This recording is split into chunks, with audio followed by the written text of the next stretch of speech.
우리 좌우로 한번 이렇게 인사 나누도록 하겠습니다. 우리의 하나님이 생명이십니다. 우리의 하나님이 빛이십니다. 예, 성도 여러분, 한 주간도 참 사시느라 고생 많으셨습니다. 여러 가지 염려가 있으셨을 텐데 오늘 하나님을 뵈므로 말미암아서 우리 인생의 소망을 찾는 예배가 되기를 간절히 바랍니다. 오늘 본문에 보면 도무지 빛이 보이지 않는 사람들이 등장하고 있습니다. 우리 누가복음 17장 12절 말씀을 함께 보도록 하겠습니다. 시작. 한 마을에 들어가시니 나병 환자 10명이 예수를 만나 멀리 서서, 예수님께서는 예루살렘으로 가시는 길이었고 사마리아와 갈릴리의 사이길을 지나가시다가 나병 환자 10명을 만나게 되셨습니다. 아시듯이 나병의 공식 명칭은 한센병이죠. 노르웨이의 의학자 한센이 1873년에 이 병의 바이러스를 발견하여서 그의 이름이 붙여졌습니다. 치료가 불가능하던 시절에는요, 나병을 천영병이라 불렀습니다. 하늘에서 저주를 받은 사람이다 라는 병이었죠. 전에 섬겼던 교회 인근에 나환자 마을이 있었습니다. 고신교회가 그 마을에 위치하고 있었는데요, 교회 구성원들 대다수가 다 나병의 전력이 있었습니다. 이곳에서 사역하시는 동기 목사님과 교제하게 되었는데 그분께서 저에게 이런 말씀을 하시더라고요. 이미 병에서 다 노임을 받았고 그리고 여기에서 떠났는데 그분들은 자신이 이 동네 출신이라고 하는 것을 누구에게도 밝히지 않는다고 했습니다. 왜냐하면 사람들이 자기를 색안경 쓰고 볼까봐, 나의 결혼이 막힐까봐, 나의 취업에 혹시나 해가 될까봐 절대로 말하지 않는다는 것입니다. 의학의 기술로 오래전에 극복된 병이지만 그럼에도 지금 시대에도 당사자들은 우리 가족이, 우리 할아버지가 나병 환자였다라고 하는 것이 꼬리표가 될까봐, 상처가 될까봐 그렇게 두려워하고 있습니다. 지금도 이러한데 2000년 전 병의 원인도 치료 방법도 없던 시절에 나병 환자는 버림받은 사람이었죠. 특별히 이스라엘 사회에서 나병 환자와 접촉하게 되면 그도 부정한 사람이 되었기 때문에 나 환자들은 살아있으나 없는 자로 여겨진 존재였습니다. 마치 답이 없는 문제만 가득한 사람들이었죠. 그런데 저는 이 본문을 보면서 인생의 무거운 짐을 나병 환자만 지고 사는 건 아니지요. 호흡하고 숨쉬고 살아가는 사람이라면 오늘 우리 코에서 호흡이 멈추지 않는 한 끊임없이 우리 마음을 격동시키고 머리를 아프게 하는 문제들을 마주하잖아요. 오늘 우리가 하나님 앞에 나온 가장 큰 이유 중 하나는, 하나님, 인생의 문제에 대한 답을 제가 얻기 원합니다. 하나님을 만남으로 말미암아 제가 지금 어떻게 해야 될지 하나님께 그 답을 듣기 원합니다. 이 마음으로 나오시지 않으셨습니까? 오늘 그 답을 얻어가는 시간이 되시기를 간절히 소망합니다. 오늘 본문을 보시면 나병 환자가요 10명이에요. 함께 모여 다녀요. 혼자가 아니라 10명이니까 그래도 이런저런 인생의 슬픔을 나누면서 위로를 주고받을 수 있겠지요. 그런데 10명이 모이든 20명이 모이든 자기들이 당면한 문제를 풀 수 없다는 것은 변하지 않는 사실이에요. 그러나 이처럼 답 없는 인생을 모아놓은 오늘 이 본문의 사건을 하나님께서 우리에게 주신 이유가 있습니다. 하나님께서 오늘 이 누가복음 말씀을 주신 이유가 있습니다. 나병 환자 10명이 있었다더라 해서 끝나지 않고 하나님이 저와 여러분에게 주시고 싶은 복된 이야기가 있기 때문에 이 성경의 기록을 남겨놓으신 것이지요. 오늘 그 복을 발견할 수 있는 하나님의 예배자가 되시기를 간절히 소망합니다. 갈릴리와 사마리아 사이를 지나가십니다, 예수님께서요. 그리고 그곳에서 10명의 나병 환자를 만나셨습니다. 갈릴리와 사마리 경계선에서 이 10명의 나병 환자가 거주하고 있다고 하는 말은요, 여기서부터 여러분들이 한 번씩 이제 좀 생각해 보셔야 되는데, 유대인과 사마리아인이 함께 섞여 있는 무리라고 하는 것입니다. 유대인과 사마리아 사람들은요 서로 증오하고 패를 갈랐던 사이입니다. 절대 서로를 인정하지 않았고 유대 사람들은 사마리아 사람을 향하여서 그냥 꺼내놓고 게라고 말했습니다. 가증히 여겼습니다.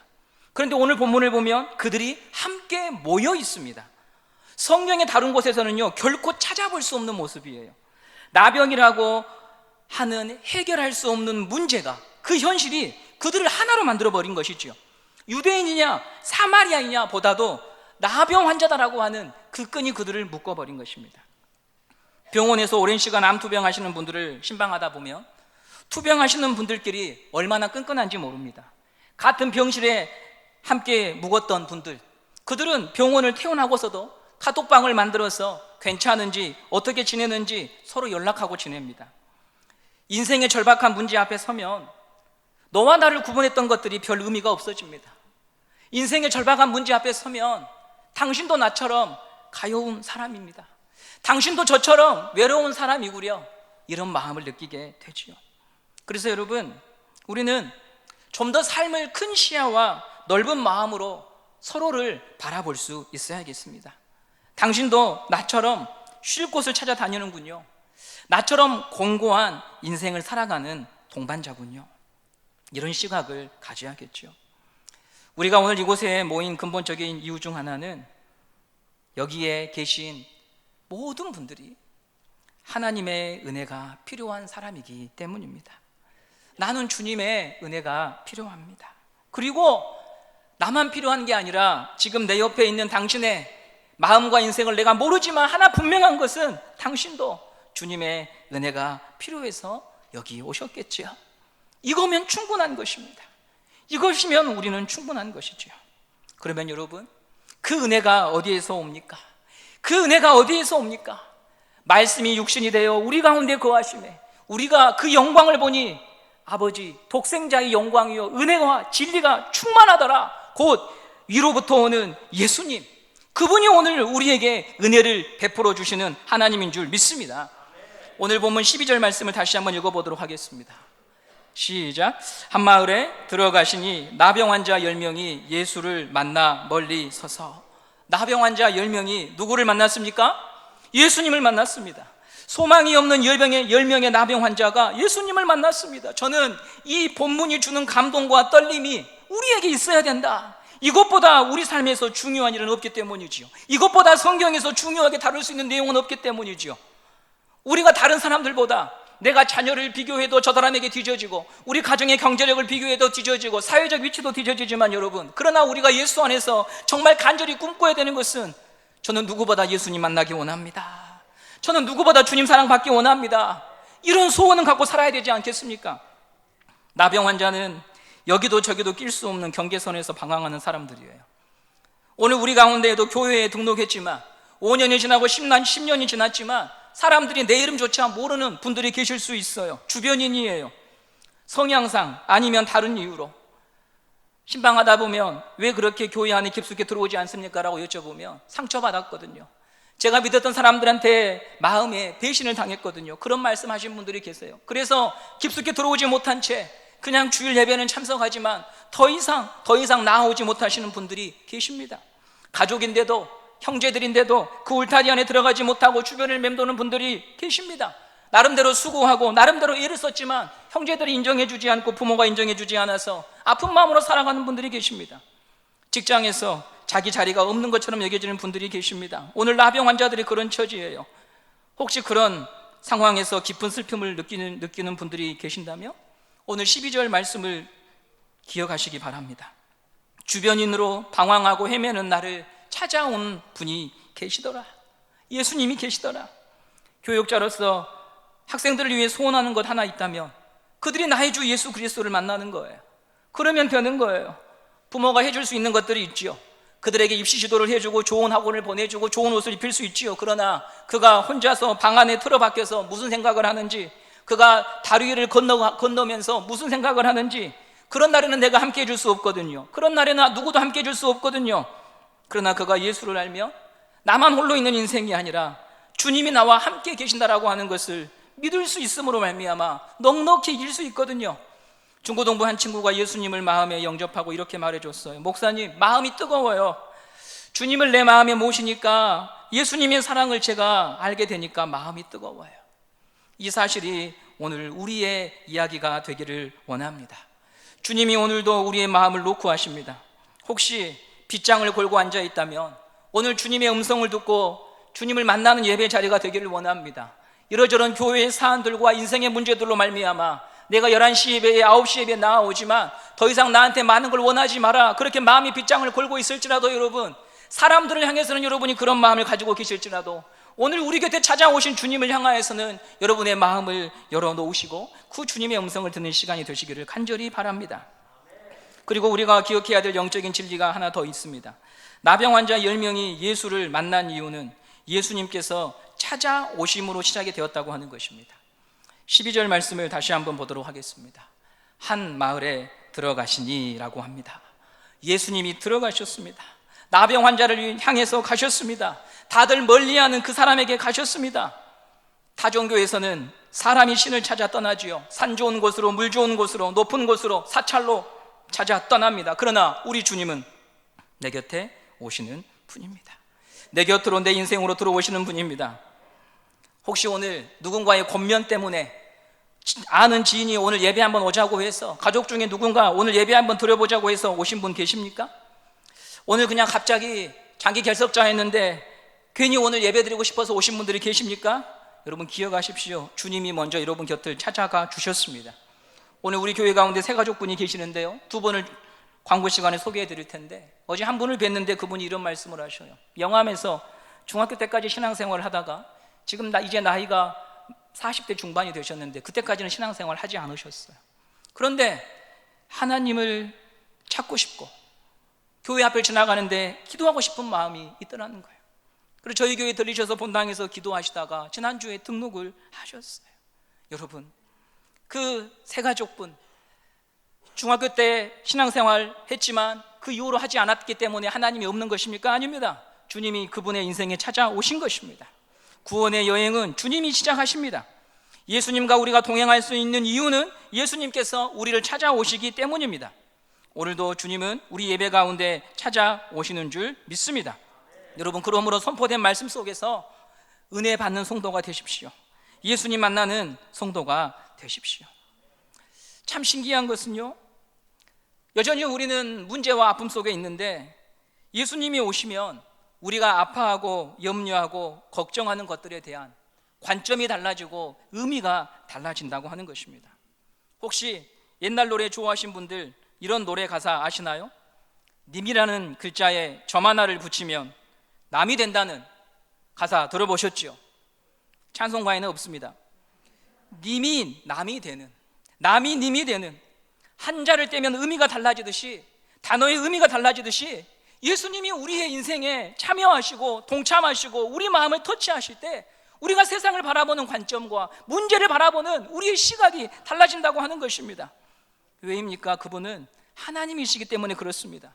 그분은 살아계신 하나님이셔서 우리를 넉넉히 도우실 수 있는 분이시기 때문에 그런 것입니다. 바울은 이 하나님의 놀라운 은혜에 대하여 이렇게 고백했습니다. 로마서 5장 20절 말씀을 함께 보겠습니다. 함께 읽겠습니다. 율법이 들어온 것은 범죄를 더하게 하려 함이라. 그러나 죄가 더한 곳에 은혜가 더욱 넘쳤나니. 아멘. 죄가 있는 곳, 내가 패배한 곳, 내가 실패한 곳, 내가 망신을 당했고 내가 배신당하는 그곳에 바울은 뭐라고 말하냐면, 거기에 하나님이 나에게 오셔서 심판자가 아니라 하나님이 내게 은혜를 베풀어 주셨습니다. 혹시 여러분의 삶에 황폐화된 부분들이 있을 거예요. 여러 가지 문제로 잠이 오지 않는 분들이 계실 거예요. 약을 드시지 않으시면, 술에 취하지 않으면 잠을 못 주무신 분들이 계실 거예요. 다가올 아침이 두려운 분들이 계실 겁니다. 성경은 말합니다. 너희 답답한 삶에 내가 은혜를 가지고 찾아간다. 찢겨지고 산산조각난 인생일지라도 내가 너를 도울 것이고 내가 너의 삶에 은혜를 베풀 것이라고 약속해 주십니다. 오늘 이 은혜의 약속을 우리가 믿음으로 받고 믿음으로 즐거워하는 성도가 되시기를 간절히 원합니다. 본문 12절에 보시면 마지막에 이런 단어가 나타나요. 멀리 서서라고 해요. 멀리 서서. 나병 환자들이 멀리 섰다는 거죠. 예수님을 봤어요. 예수님을 봤는데 가까이 가지 못한 채 멀리 서서 예수님을 향하여 소리를 지르고 있는 것입니다. 자가격리해야 되듯이 사람들에게 접근할 수 없는 처지이기 때문에 멀리 서서 예수여 나를 도와달라고 그들이 부르짖고 있는 거예요. 코로나는 오늘 이 본문이 어떤 의미인지를 우리들에게 피부로 와닿도록 가르쳐 주었지요. 사람과 가까이 있지 못하고 격리해야 되는 것, 코로나가 한참 기승을 부릴 때 가족 간에도 한 명은 이 방, 한 명은 저 방에서 지냈던 적이 있지 않았습니까? 나병 환자들은 사람들로부터만 떨어진 존재가 아닙니다. 하나님께도 가까이 갈 수가 없어요. 사회적으로 고립되어 있을 뿐만 아니라 종교적으로도 고립되어 있습니다. 이스라엘 사회는 성전을 중심으로 모든 것이 돌아갑니다.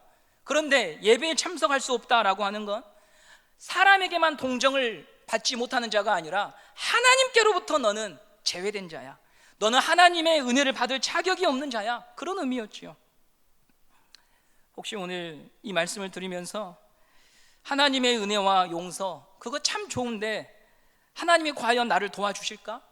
내가 어떻게 살아온지 아시고 내가 번번이 하나님의 마음을 실망시켜 드린 걸 아시는 그 하나님께서 과연 나를 도와주실까? 그런 마음을 가지신 분들이 계실 거예요. 그런데 여러분, 하나님과 나와의 거리가 너무 멀게 느껴져도 괜찮아요. 좁힐 수 없는 거리 가운데 있어도 괜찮아요. 그 거리를 좁히시고 다가오신 분이 우리 주님이시거든요. 오늘 13절 14절 말씀을 함께 같이 보도록 하겠습니다. 13절 14절입니다. 시작. 소리를 높여 이르되 예수 선생님이여 우리를 불쌍히 여기소서 하거늘 보시고 이르시되 가서 제사장들에게 너희 몸을 보이라 하셨더니 그들이 가다가 깨끗함을 받은지라. 멀리 서서 예수님을 보았어요. 그래서 예수 선생님이여 우리를 불쌍히 여겨달라고 그들은 목청껏 외쳤습니다. 그러면 예수님도 반대편에서 목청껏 말씀하셔야 되죠. 제사장에게 가봐. 제사장에게 가면 너희들 나음을 입는 걸 보게 될 거야, 이렇게 말씀하셔야 되잖아요. 그런데 14절 말씀을 여러분 보시면은요, 그런 분위기가 아니에요. 예수님이 차분히 말씀하셔요. 왜일까요? 크게 소리 지르지 않아도 될 정도로 거리가 가까워진 거예요. 어떻게요?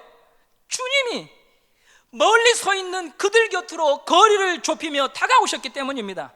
나는 하나님과의 거리를 좁힐 수 없어요. 무엇으로도 하나님 곁에 갈 수가 없어요. 돌아보면, 생각하면 부정한 것뿐이에요. 그런데 우리 주님이 그런 나에게 다가오신다고 하는 것입니다. 거리를 좁히고 우리 곁에 오신다고 하는 것입니다. 오늘도 그분은 말씀으로 우리에게 찾아오십니다. 나에게 말씀으로 찾아오셔서 은혜를 주십니다. 오늘 여러분들에게 이 나병 환자가 경험한 사건이 여러분의 간증이 될 수 있는 예배가 되기를 바랍니다. 나병 환자의 경험한 이 일이 나의 이야기가 되고 우리 은성교회의 이야기가 되어야 한다는 것이지요. 예수님은 제사장에게 가서 몸을 보여주라고 하십니다. 왜 제사장일까요? 이스라엘 공동체에서 피부병이 발생하면 그 진단과 그것에 대한 처방을 제사장이 내렸거든요. 만일 하나님의 은혜로 문둥병이 나았다면 그 판단도 제사장이 내렸습니다. 마치 저희들이 코로나에 감염되었을 때 보건소에서 격리, 해제 통보를 해주듯이 제사장이 그런 역할을 했습니다. 예수님이 제사장에게 너의 몸을 보이라 말씀하셨고, 그래서 여러분 이제 이 나병 환자들은 제사장에게 갑니다. 우리 17장 14절 말씀을 함께 보도록 하겠습니다. 17장 14절입니다. 시작. 보시고 이르시되 가서 제사장들에게 너희 몸을 보이라 하셨더니 그들이 가다가 깨끗함을 받은지라. 문제가 해결되었죠? 근데 여러분, 이야기는 여기서부터 시작이 됩니다. 잠시 후에 10명 중 한 사람만 예수님께 찾아와요. 그가 돌아와서 예수님을 만나는데, 예수님을 만날 수 있었던 이유는 뭐냐면 예수님이 그 자리에 계속 계셨다는 거죠. 왜 기다리셨을까요? 돌아온 사람에게 깨달아야 될 진리를 가르쳐주고 싶은 게 있었거든요. 일단 여러분, 이런 질문을 하게 됩니다. 나음을 입은 사람은 10명인데 왜 한 명만 돌아왔을까? 그리고 그 돌아온 사람은 누구인가? 17장 15절 16절 말씀을 보도록 하겠습니다. 함께 읽겠습니다. 시작. 그 중에 한 사람이 자기가 나은 것을 보고 큰 소리로 하나님께 영광을 돌리며 돌아와 예수의 발 아래에 엎드려 감사하니 그는 사마리아 사람이라. 제가 서두에 나병 환자들은 사마리아 사람과 유대인들로 혼합되어 있다고 말씀드렸는데요, 오늘 사마리아 사람이 돌아옵니다. 자, 그러면 왜 사마리아 사람이 돌아왔을까요? 생각을 한번 여기서 해보시기 바랍니다. 예수님이 제사장에게 가서 너희들 몸을 보여줘 라고 말할 때 사마리아 사람은 찾아갈 제사장이 있었을까요? 없는 겁니다. 이게 그의 현재 상황이에요. 여러분, 이 사건을 하나하나 다시 짚어보면 제사장을 만나러 가는 길에 10명이 고침을 받았습니다. 그러면 이들을 결속시켜 주었던 나병이라고 하는 끈이 이제 사라져버린 거예요. 그러면 여러분, 이제 뭐만 남은 거예요? 유대인과 사마리안이라고 하는 신분적인 차이만 남는 거죠. 그들은 다시 함께 할 수 없는 사이가 되는 거예요. 특별히 사마리아 사람은 내가 나았음을 증명해주고 인정해줄 제사장이 없어요. 저는 이 장면을 보면서 세상에서 맺어진 다양한 관계의 한계를 봅니다. 통고동락했지요. 먹을 것도 나누고 배고플 때 콩 한 쪽도 나눠 먹고 아픔을 나누었습니다. 눈물을 나누었습니다. 그런데 그것이 끊어지는 순간이 있는 거예요. 함께 할 수 없는 순간이 옵니다. 길이 다른 순간이 옵니다. 상황이 달라지자 관계의 변화가 찾아오고 다시 홀로 남은 자가 되는 것이에요. 끈 떨어진 연처럼 말입니다. 인간이 맺는 관계의 한계입니다. 그 사람이 나쁜 게 아니고요, 그 사람이 나를 배신한 게 아니고요, 우리가 살아가는 세상은 어쩔 수 없이 그런 일들이 다반사로 일어납니다. 그러므로 우리가 인간관계만 돈독하고 인간관계에만 치중하는 쪽으로 가면 낭패예요. 우리 성도들은 먼저 하나님 안에 거해야 합니다. 사람은 다양한 인간의 사태 속에서, 어쩔 수 없는 상황 속에서 누군가의 마음에 생채기를 내고 또 고의적으로 아픔을 주기도 합니다. 왜냐하면 그도 사람이니까. 그도 사람이지 신이 아니거든요. 그도 나처럼 자기 중심적으로 살아갈 수밖에 없는 죄성을 지닌 아담의 후손이거든요. 그러므로 여러분, 오늘 우리가 이 예배를 통하여서 주님을 우리 삶의 믿음의 제1의 대상으로 고백하고 삼는 은혜가 있기를 바랍니다. 주님의 장막 안에서 사람과의 장막을 펼치십시오. 주님의 말씀의 장막 안에서 성도의 교제를 이뤄 나가십시오. 그것이 사람도 없고 믿음도 지키는 길입니다. 혹시 사람으로 인해서 아픈 시간을 보내고 계십니까? 큰 상처고 아픔이죠. 특별히 교회 안에서 그런 일이 있으면은요, 굉장히 긴 못이 우리 가슴에 박힙니다. 정을 주고 시간을 오래 나눈 만큼 아픔도 깊습니다. 그런데요, 이 시간을 통해서 주님께서 주시는 교훈이 있다고 하는 것을 성도는 믿잖아요. 왜냐하면 우연이 없으니까. 하나님께서 왜 나에게 이런 일을 겪도록 하신 걸까요? 한 사람이 돌아왔어요. 그가 돌아온 이유는 9명에 속하지 못했기 때문이었죠. 9명에게 속하지 못하는 서운함과 원망이 있지요. 그런데 그 길이 예수님께로 돌아오는 길이 되었다는 것을 눈여겨보시기를 바랍니다.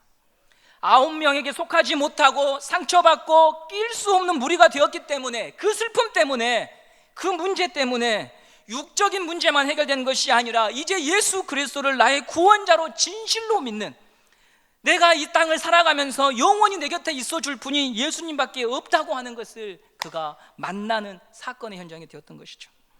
삶이란 참 신비합니다.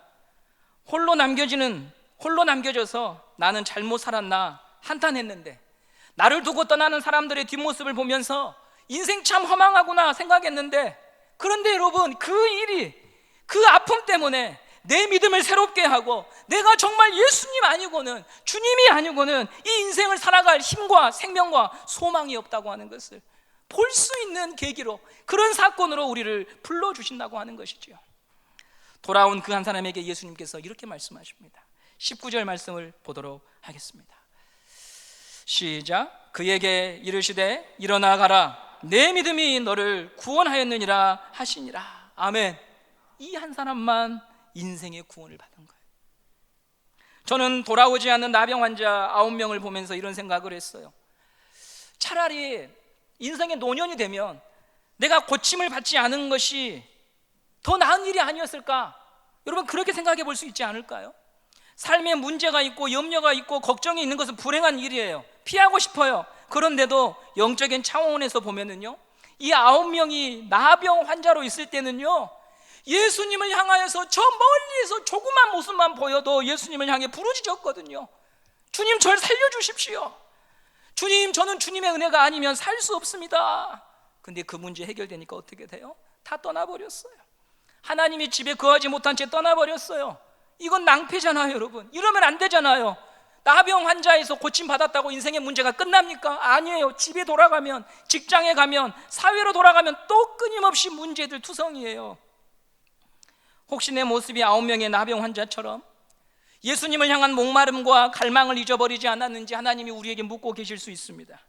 과거에 어려울 때, 삶이 고단할 때, 이사를 해야 되는데 돈이 없고 자식을 키워야 되는데 돈이 없을 때, 몸에 병이 들어서 내일을 알 수 없을 때, 그럴 때 주님 앞에 눈물로 은혜를 구하며 도와달라고 하나님이 나에게 임직을 해주시고 직분을 주실 때, 어찌 하나님 나 같은 거에게 이런 교회에 하나님 나라의 일을 맡기실 수 있냐며 주의 은혜를 간절히 구했던 그 은혜의 기억이 빛바랜 사진처럼 남아있다면, 오늘 이 한 명의 사마리아인처럼 다시 예수님께로 돌아가는 은혜가 있기를 간절히 바랍니다. 정말 복된 사람은 문제만 해결되는 것이 아니라 그 문제를 통하여 예수님을 더 강하게 믿고 바르게 믿고 주님을 향한 목마름이 끊임없이 있는 사람인 것이지요. 여러분, 우리 은성교회 성도들에게 그런 목마름이 있기를 간절히 원합니다. 인간관계의 상함과 인간관계의 다툼으로 인하여서 주님을 잊어버리지 마시고 오히려 그 일을 통하여서 봐라, 예수밖에 없지 않느냐, 봐라, 주님만이 너의 곁에 있지 않느냐. 여러분, 이 진리를 발견하고 오히려 나를 아프게 하고 찢기게 했던 그 상처와 고통을 다른 방식으로 풀지 마시고, 주님, 9명은 떠났지만 저는 주님밖에 없습니다. 그 은혜를 여러분들이 맛보아 아는 우리 모든 성도들 되시기를 간절히 바랍니다. 여러분, 마지막으로 여러분에게 이 말씀의 은혜를 받으셨다면 이런 권면을 드리고 싶습니다. 거리가 멀리 있는 사람들이 우리 교회 안에 많이 있지요. 그런 분들을 보시면 예수님처럼 거리를 좁히고 다가가는 분들이 되어 주십시오. 순에서 전도회에서 끊임없이 찾아가셔서 오늘 이 가운데 여러분들이 5년 10년 신앙생활을 했음에도 불구하고 얼굴을 모르거나 이름을 모르는 분들이 계신다면, 그들과 한 번쯤 마음 나눈 이야기를 해보신 적이 없다면 다가가셔서 거리를 좁히셔서 예수님처럼 실천해 줄 수 있는 여러분들 되시기를 간절히 바랍니다. 그리고 우리 교회 안에 있는 모든 교제가 말씀의 장막 안에서, 예수님의 장막 안에서 이루어지는 교제가 되기를 간절히 바랍니다. 마지막으로, 나만 겪는 이 아픔과 상황, 슬픔, 눈물, 그것이 도리어 주님께로 다시 돌아가는 기회가 될 줄로 믿고 다시 예수님을 찾는 우리 모든 은성교회 교우 되시기를 간절히 소망합니다.